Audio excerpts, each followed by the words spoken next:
Thank you, Eric, and our young Presbyterians and friends. Good to see you all up here this morning, helping us remember the occasion that many of us are celebrating today. I normally follow the lectionary rather religiously, no pun intended, but I cheated a little bit today.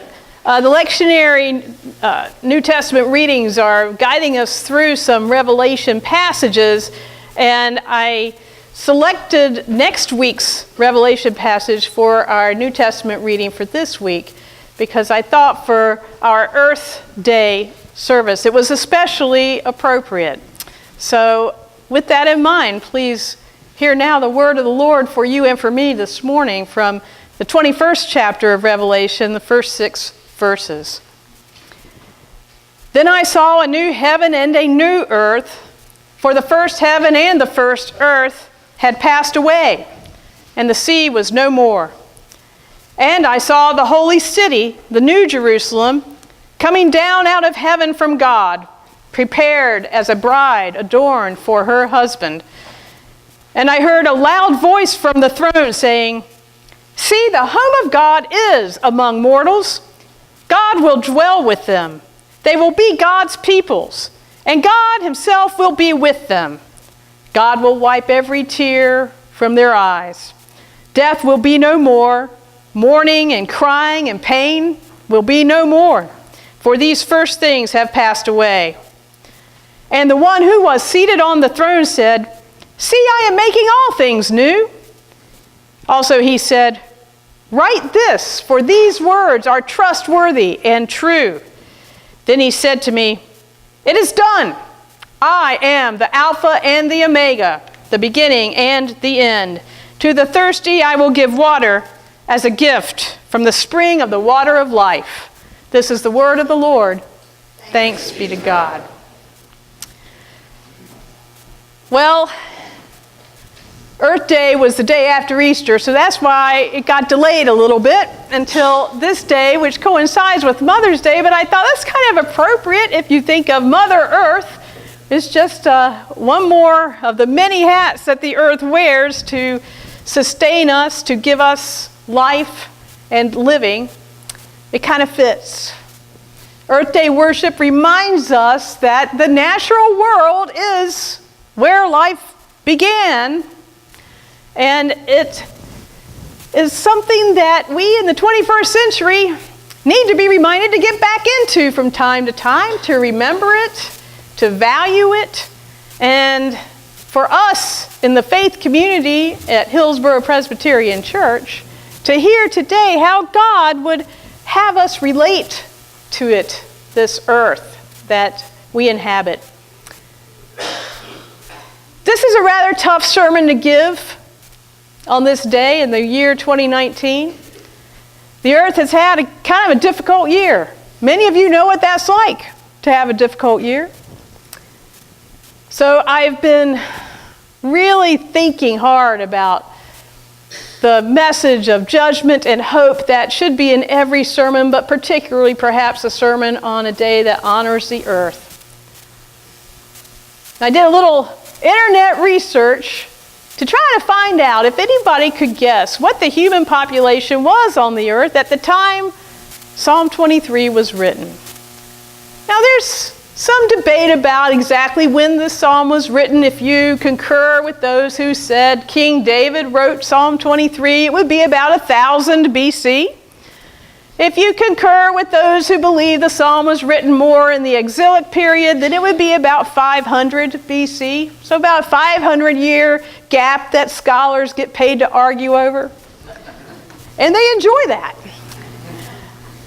But between those 500 years, the approximate, from the best I could get online information, would be between 50 million and 100 million people on the planet Earth at that time.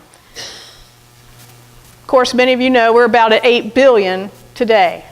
So just imagine when the psalm was being written and there's only 50 to 100 million people over the whole planet, how quiet it was. How many trees there might have been. How many animals? Many more animals than there were people. And the amount of land that did its thing, that had living and dying and the succession of plants and animals without any human impact whatsoever. It's a totally different world to imagine that than it is today, where almost the entire earth has some kind of impact from human use. Whether it's habitat destruction or chemicals, whether or not you believe in the science of human-caused climate change.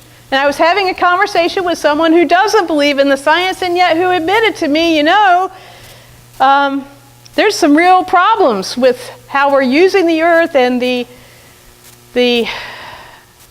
pressure that's on many species in particular. The Extinction Rebellion movement brings our attention to that. So I was thinking of Psalm 23, the beginning, so beautiful and peaceful and hopeful, and now here we are in a world that looks more like Revelation, which talks about the end. Is it? This book of apocalyptic literature that has been interpreted 1 billion different times about the end times. The Psalm reminds us of the beauty and hope of beginnings, and Revelation reminds us of the inevitability of endings. So, the author of Revelation tells us the bad news, like each one of us. For the author, the earth has an end. It will live and it will die, just like each one of us. The good news is the earth, like us, has a resurrection because God's presence is with it, with us. And the hope is that we belong to God in life and in death. We hope for this individually, as a community, and for the whole world. This hope can be a slippery slope of a hope. Because we hope in the new heaven and the new earth, it does not give us the excuse of disparaging the one we have. Some would argue that it does. Just like I see it as having hope in the resurrection for each one of us does not give us the license to disparage the one life we have to live on this earth, as if it didn't matter. It matters very much. And why? The entire biblical witness is not just one person's story.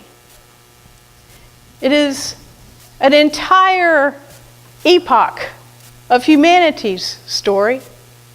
It is the world without end, the Alpha and the Omega. We who live in this time have been handed what others who lived before us had. And we are called to think about what we're going to hand those who come after us, those who we'll never meet. But we're called to think about them. This intensely personal psalm, Psalm 23, was written at a time where being personal and being an individual wasn't even thought of the way we think of it today. You couldn't survive as an individual. You only survived if your community did. And your community included those who had come before you and those who were coming after you. The biblical witness is all about how we think in terms of these communities that aren't just part of our time, but part of all time, the beginning and the end. And that's a very hopeful message for me, growing up in a time when Americans started being called consumers instead of citizens. When I was in seminary, that's always bothered me, even before I went to seminary. So when I was in seminary, I did a little bit of word study on consume, the Hebrew word for this, because it's mentioned quite a few times in the Bible, and I was interested in, what's the biblical image of consumption? It's never good.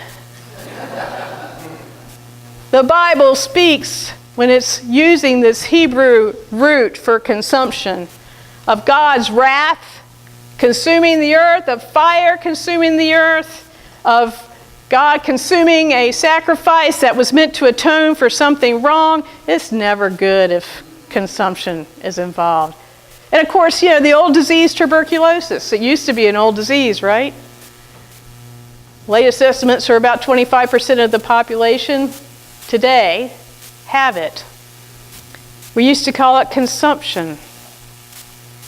And dying of consumption was not a lot of fun. So you can see where I'm weaving all this together, because I'm just not sure it's been good for us or the earth to become consumers instead of citizens, to become consumers instead of stewards, which is what the shepherd's psalm is all about. How David is called to be a steward because God is his shepherd, to look after the flock that is constantly being born and dying, but continually reconstituted and needs those green meadows, those still waters. The presence of God is a gateway through the earth for the psalmist in Psalm 23. And what is consumption all about anyway? We always joke, whoever gets the most toys wins in the end. That's what it's about, right? If you live as a consumer, your job is to consume and consume. Eat more, have more, travel more. For David, or whoever wrote this 23rd Psalm, the end game was not about that. It was about, I will dwell in the house of the Lord forever. Everything before that was building up to it, and there is nothing after that. That is the end game. David does not say, I shall have more stuff and more money and better experiences that I can put on Facebook than anybody else. The end game for David is dwelling in the house of the Lord forever. Whether that's in the presence of enemies, whether that's in the presence of your most hopeless valley of the shadow of whatever death haunts you, the presence of the Lord goes with you there. This is what David is talking about as a way to live and as an end game for your life. And consumption is not a part of it. And for the Revelation passage that talks about the Alpha and the Omega and the new heaven and the new earth, it does not give us an excuse to not react to wherever we see distress in our environment today, wherever you feel called, whatever you're worried about. There are some of you in this congregation right now who are really worried about insects, about soil degradation, about habitat loss. There are some of you that are devoting your lives to keeping alive the concern for creatures that are not human, that are here as part of God's creation, which sustains us all. So I believe that those concerns, that the concerns that the Bible lifts up, this is why Eric is always telling us stewardship is not just about giving money, it's about the choices we make as Christians to think about those who are coming after us and those who are around us, even if they're not human, what our choices can do to give them as many blessings as we have been blessed with. And it's clear to us today, folks, that consuming until we can consume no more will not lead us to dwell in that house of the Lord forever. And people are getting it. People are getting it. And the church has always had it. If we just lead more in that direction, we can be a sign of hope against all the headlines that scare us and frighten us. Yes, we might start a local chapter of Extinction Rebellion, but even more than that, know that the tradition handed down to us by those who came before us was handed down to sustain a community. Not just us, but those who come after us. And this is the legacy of what our faith tradition asks us to do. Stewardship is nothing more than that. When are we going to have enough to feel like we are enough and that our lives are more than enough? Spiritual contemplation may just have something to say against the world of consumption that gives us life and not death. Amen.